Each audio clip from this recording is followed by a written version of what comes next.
Hasta que me fui de casa, tuve tele y la veía obsesivamente y me encantaban las series. Ese tipo de comedia facilona me gusta, y no solo que me gusta, sino que lo necesito.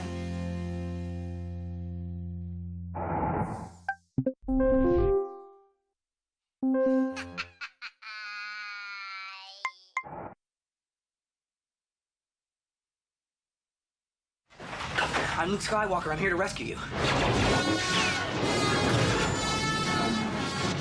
It is the most popular space adventure of all time. Excitante no es la palabra que yo utilizaría, R2. It's one of the most groundbreaking sagas in Hollywood history. There'll be no one to stop us this time.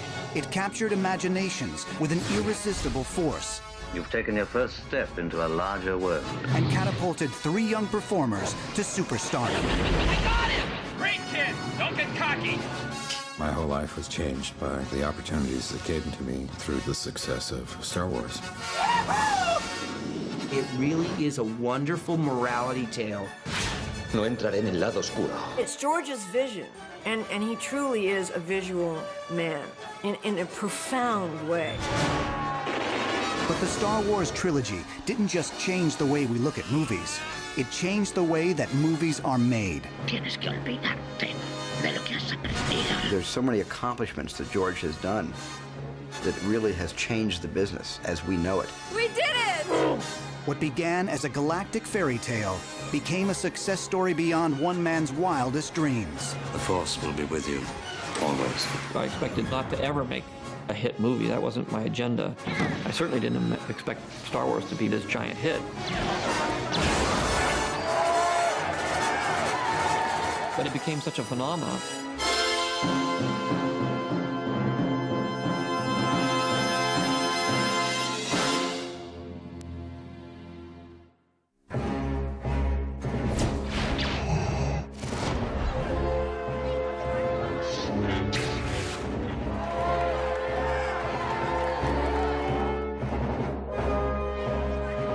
It's hard to remember a time before Star Wars. The world was different then. There were no cell phones or personal computers. The internet was years away. Even home video had yet to catch on. The space race was over. That's one small step for man. Americans felt deeply mired in the present. It was a time of economic inflation and rising oil prices. And the nation had grown cynical about its heroes and its leaders. Well, I'm not a crook. On the big screen, Hollywood's view was equally grim. The films of the early 1970s were gritty and often downbeat, a reflection of America's social and political upheaval. The studio system that lasted for decades had now collapsed, and Hollywood executives, desperate to connect with younger audiences, turned to film schools to find the next generation of movie makers. Action. It was in this atmosphere of change that gifted young directors like Francis Ford Coppola, Brian De Palma, Martin Scorsese, and Steven Spielberg brought a more personal sensibility to the screen. It was a state of confusion, and a lot of filmmakers got to make projects that they ordinarily wouldn't have gotten to make. And I got caught right in the middle of it. George was the kind of maverick from Northern California, an independent filmmaker who was always extremely proud that he had very few attachments to Hollywood.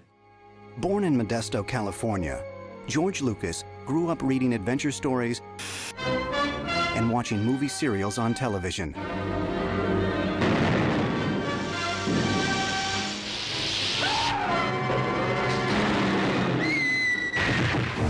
But it wasn't until college that his own dreams of filmmaking began to surface.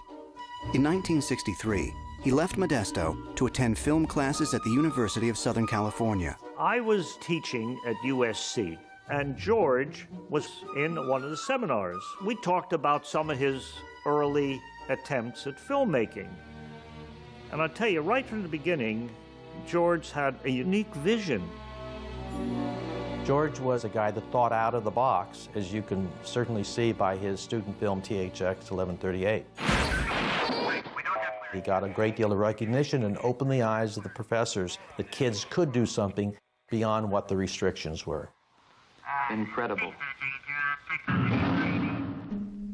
After graduating from USC, Lucas joined his friend Francis Ford Coppola in San Francisco, where in 1969, Coppola founded American Zoetrope, an independent film company. I came up with no intention of actually becoming successful, but I did have a very strong feeling about being able to be in control of my work and not having people tamper with it. In 1971, Lucas directed THX 1138, a theatrical feature based on his student film. But when Warner Brothers executives saw the finished product, they demanded Coppola return the $300,000 the studio had advanced to develop THX and other projects. The fledgling company imploded, and Lucas had to find work elsewhere. He decided to take matters into his own hands and start his own company, Lucasfilm Limited. For his first project under this new banner, Lucas chose American Graffiti, an affectionate look at teenage cruising in the early 1960s. Get bent, turkey! The film was shot in just 28 days for under $1 million. Co-producing was another USC alumnus, Gary Kurtz.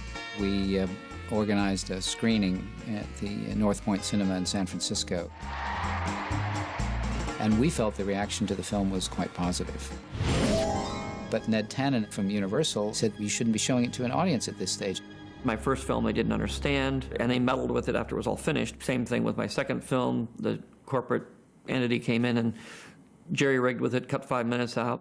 But even before the release of American Graffiti, George Lucas's imagination was pointed at the stars. All during this time, he was talking about the fact that he would like to do a Flash Gordon kind of 1930s space opera, and he started working on that in earnest. And people said, all things to pick. Why in the world would you do that? I said, well, you know, it's fun to make films for young people. It's a chance to sort of make an impression on them. I want to do this. With his galactic fairy tale, Lucas hoped to reinvent a classic genre. Among his influences were the writings of scholar and educator Joseph Campbell, in which he explored the origins of myth and world religions. I did research to try to distill everything down into motifs that would be universal. I attribute most of the success to the psychological underpinnings, which have been around for thousands of years, and the people still react the same way to the stories as they always have. George brought Campbell into the process of looking at his work on Star Wars and saying, is this right? Am I getting it down? Is this the right emphasis? Is this the right character? Joseph Campbell said to me, the best student he ever had was George Lucas. Like such epics as the Odyssey, Beowulf, and the legend of King Arthur, Star Wars drew from a shared pool of mythic archetypes. You have the youth who's on the adventure that you can identify with. You have the swashbuckler, and you have the damsel. She may not sort of have the reactions that are conventional. However, she is in distress. George Lucas brought Star Wars to Universal and United Artists. Both studios passed on the project. But the ambitious young filmmaker was secretly relieved. The last thing he wanted was to hand his dream project to the wrong people. Lucas presented Star Wars to Alan Ladd Jr., the new head of creative affairs at 20th Century Fox. The technology part of the whole thing was completely over my head, but I just believed in him and his genius. I sort of recognized off of American Graffiti that he really was a genius, so I just flew with it. With a preliminary deal for Star Wars in place, Lucas began writing his screenplay in 1974. It proved more ambitious than he had first imagined. It got to be a very fat script, about 200 pages, and the story had gotten away from me. So the only way I could cope with it was to say, I'll take the first third, the first act, and I'll make that into a movie. But I'd written all this other stuff. I'd spent a year writing this story, and I said, well, I'm not going to just throw away 2/3 of my year and say, this is all I can afford at this point. This is the only amount of money I'm going to get us to do this one movie. So I put it on the shelf, and I said, by hook or by crook, I will finish this movie.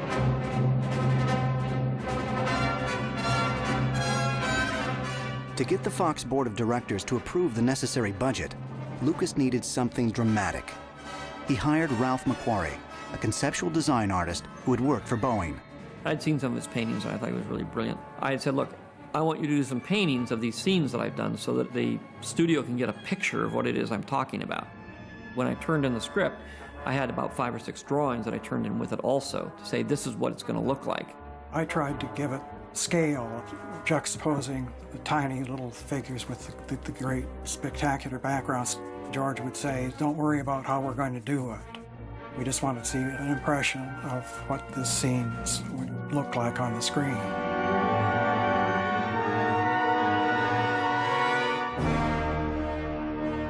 Macquarie's artwork won over the Fox Board of Directors, who soon approved a budget of just over $8 million. With only the first part of his Star Wars saga being made, Lucas also needed to think about the future. I was very careful to say, I don't want more money, I don't want more points, I don't want anything financial, but I do want the right to make these sequels. I was working on the assumption, as every filmmaker works on, which is the film will be a disaster, and that it won't be promoted and it'll just die a horrible death. And it'll be very hard to get these next 2 movies made. George said, like a big slice of the merchandising. Up until that time, merchandising had been relatively unknown. So I managed to get control of pretty much everything that was left over that the studio didn't really care about. George was enormously farsighted, and the studio wasn't, because they didn't know that the world was changing. George did know the world was changing. I mean, he changed it. With his Star Wars contract completed, George Lucas next began the process of casting his galactic opus. He shared the audition stage with his friend Brian De Palma, who was seeking actors for the Stephen King shocker, Carrie. It just happened that we were both making these movies and casting at the same time, so we decided to combine our efforts. I've made movies with very young people that have no track record, so I have to kind of go through and discover them, pick them, and then test them and go through them and have readings. And so it takes a long time. I spent probably 6 or 7 months casting Star Wars, and that's a long process to sit in a little room and interview people. And I interviewed thousands of people. In casting the male leads, Luke Starkiller and Han Solo, Lucas looked for individual screen presence as well as chemistry between performers. Well, it checks out again. There's no mistake. You can't find Organa Major? I found it. It's just not there. Oh, I found it. It's just not there. What's left of it is contaminated. That's it there. Look at those radiation readouts. It's impossible. I've never seen anything like it. The Empire must have gotten here first. For the pivotal role of Luke, Lucas needed an actor who could project both intelligence and integrity. Well, she's part of the royal family. They won't get anything out of her. She knows the power of mind control. She's part of the royal family. They won't get any information from her. She knows the art of mind control. 24-year-old Mark Hamill was a familiar face on television. A newcomer to films, his wholesome, easygoing manner fit the part perfectly. I can remember a line from the screen test, which I don't think ever will leave me. And Luke says, but we can't turn back. Fear is their greatest defense. I doubt if the actual security there is any greater than it was on Aquilai or Sullust, and what there is most likely directed towards a large-scale assault. Fear is their greatest defense. I doubt if the actual security there is much greater than on Aquilai or Sullust, and what there is most likely towards a large-scale assault. And I read that line, I thought, who talks like this? So I just did it sincerely. Well, how many more systems have to get blown away before you have no place to hide and are forced to fight? Don't you realize what's going on? Kid, you take the glory and the good intentions. I'll take the reward. The role of Han Solo needed someone older, with a more cynical edge. What's that little droid carrying that's so blasted important? What's the little droid carrying that's so important? Harrison Ford had worked with Lucas on American Graffiti, but because the director initially only wanted new faces, he was not allowed to audition. Wait a sec, do I have to sit up to get in the ring? Instead, he was brought in to feed lines to the other actors. I was given sides and asked if I would help read the other actors. It became my task to explain to the other actors who were coming along just what it was that these sides were meant to be about. They're gonna follow us, they'll destroy your hidden bases, they'll destroy the whole system. Right, I know they'll follow, and they'll bring the Death Star too. Lucas may have been reluctant to use Ford at first, but the actor won him over by giving Han a mix of mercenary swagger and world weariness. All right. Well, what was so clear was what the idea was of the character relationships. Mark was the callow youth, and I was the smartass, and we each had a clear section of turf to explore. The planet's totally blown away. It would have taken 1,000 ships with more firepower than I've ever seen to do that. If the Empire had a new weapon that could do this, I'd know about it. I'd have heard something. Virtually every young actress in Hollywood tried out for the part of Princess Leia.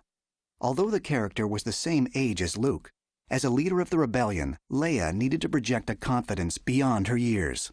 The plans and specifications to a battle station with enough firepower to destroy an entire system. Our only hope in destroying it is to find its weakness, which we will determine from the data I stored in R2. When R2 has been safely delivered to my forces, you get your award. What? You have my guarantee. What's the little droid carrying that's so blasted important? The plans and specifications to a battle station with enough firepower to destroy an entire system. One actress in particular seemed tailor-made to play a princess. As the daughter of actress Debbie Reynolds and singer Eddie Fisher, Carrie Fisher was the product of Hollywood royalty. She had no trouble conveying the self-assurance needed for Leia Organa. I met with Brian De Palma and George, and Brian did all the talking, because George didn't talk then. There were incredible actresses that were my age that were being considered for this role, so I didn't think I would get it. But our only hope is to destroy it before it destroys us. Look, hiding is useless now. With the Death Star, they'll continue to go on destroying systems until they found us. We have no alternative but to process the information and use it while there's still time. I got it with the proviso that I went to a fat farm and that I lose 10 pounds.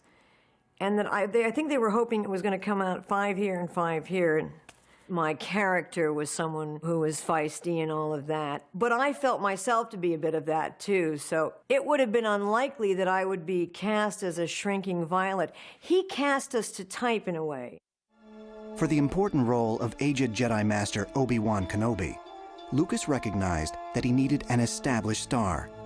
Sir Alec Guinness was a veteran of over 40 films and had won an Oscar in 1958 for his performance in The Bridge on the River Kwai. The Alec Guinness role required a certain stability and gravitas as a character, which meant we needed a very, very strong character actor to play that part. Signing Guinness was a major coup, but more casting would be done in London, where Star Wars would be principally produced.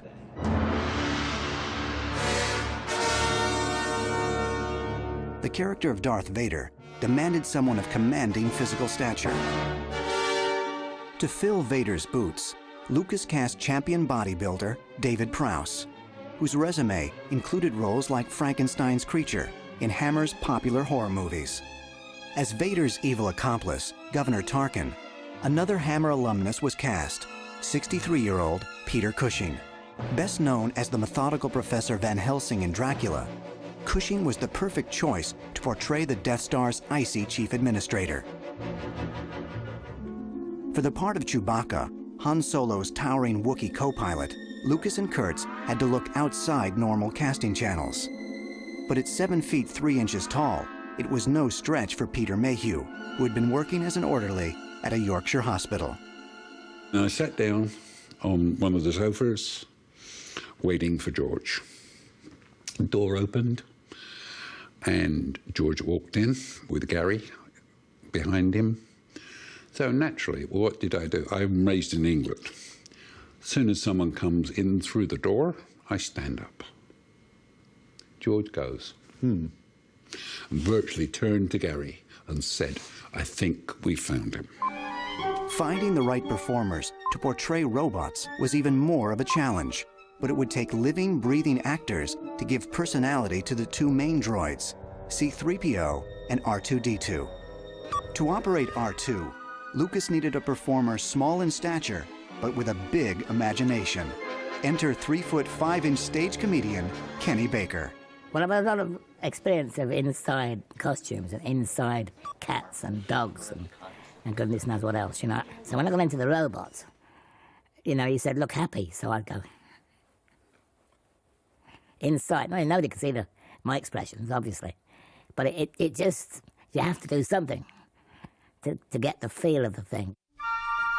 Actor Anthony Daniels not only had the slender build needed for C-3PO, but training as a mime artist. Kind of over George's shoulder, I saw a painting. And the most extraordinary thing happened. It just struck me because I kind of looked at this face. And the face looked back at me, and we had this extraordinary eye contact. You know, he's looking right out of the picture, and he seemed to be saying, come, be with me. And the vulnerability in his face made me want to help him. Isn't that weird? Years later, I was able to go to Ralph McQuarrie and say, you realize this is all your fault. With pre-production gaining momentum, Lucas now needed a rebel force up to the challenge of production. In the summer of 1975, he founded the visual effects company Industrial Light and Magic. There was no special effects companies in those days, and the studio's special effects department had been disbanded. Part of that was because of the expense, and part of it was that the American taste, the culture had gone toward very realistic-looking films.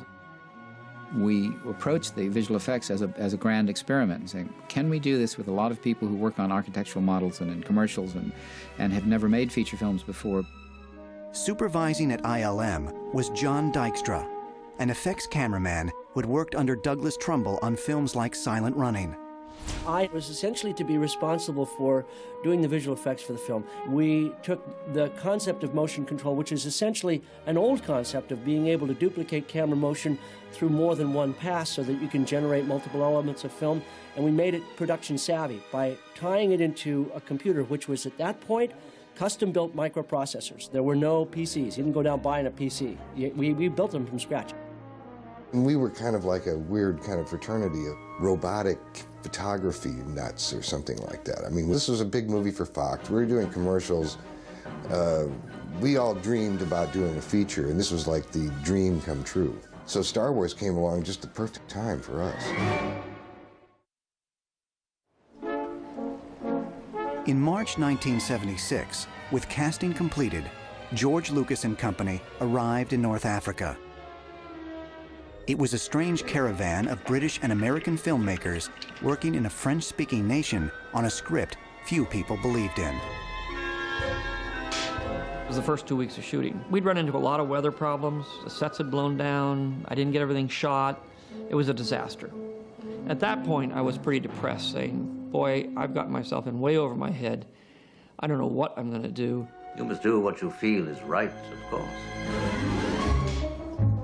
With temperatures topping 100 degrees by mid-morning, Tunisia was anything but fun in the sun. Baking for hours in heavy costume, even the film's stunt coordinator, Peter Diamond, found the conditions physically exhausting. I was the only stunt person on the picture in Tunisia. I became a Tuscan Raider or a sand person. I'm not a sun merchant. I don't like the sun, I just burn. So I just died with the heat of it. I couldn't stand it anymore. It was so hot. But there were so many problems. It just was not a good location. We seem to be made to suffer. It's our lot in life. C-3PO was finally put together for the very first time the day before we started shooting. R2-D2 didn't really function that well. He could run along in the three-legged position, but he couldn't turn his head at the same time. Yeah, there were wires everywhere. And the head was on a track of ball bearings. I used to grab whatever I could grab hold of and turn it physically that way and that way, not very far. Because I went too far, the wires would go around my neck. And then they'd say, cut, right, break for lunch. And everybody just walk away and leave me. And then they'd remember me, you know, eventually. But that happened many times. Was bad enough because putting on the costume for the first time.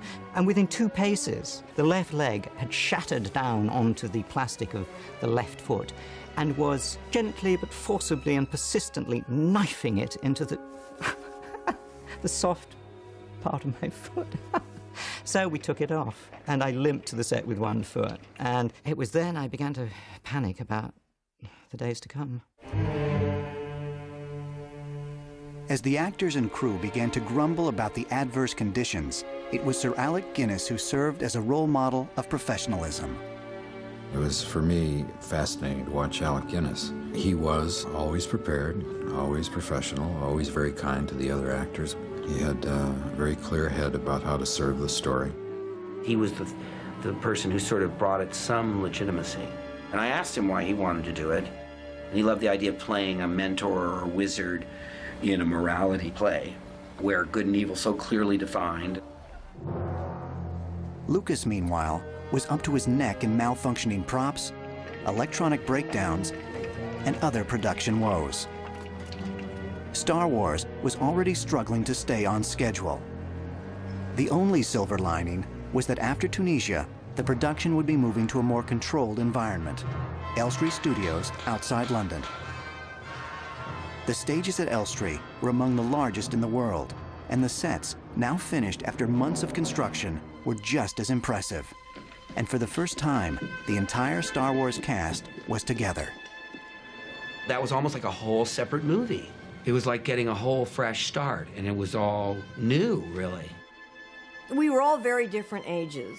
I was 19, Harrison was 33, and he was sort of the big man on campus. And meeting him, you sort of felt, well, he'll be a movie star.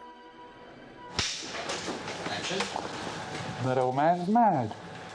You said it, Chewie. Boy, where did you dig up that old fossil? Ben is a great man. Yeah, great at getting us into trouble. I didn't hear you give any ideas.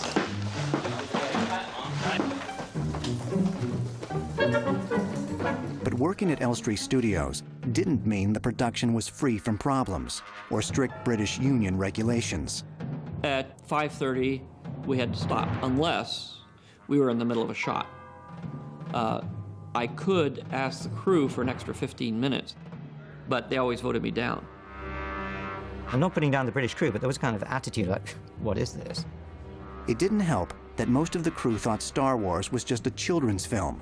At times, even the actors were hard-pressed to take the work seriously. There was a princess with her hair and weird buns on the side, and a giant in a monkey suit or something. I mean, it was weird. It was very, very weird.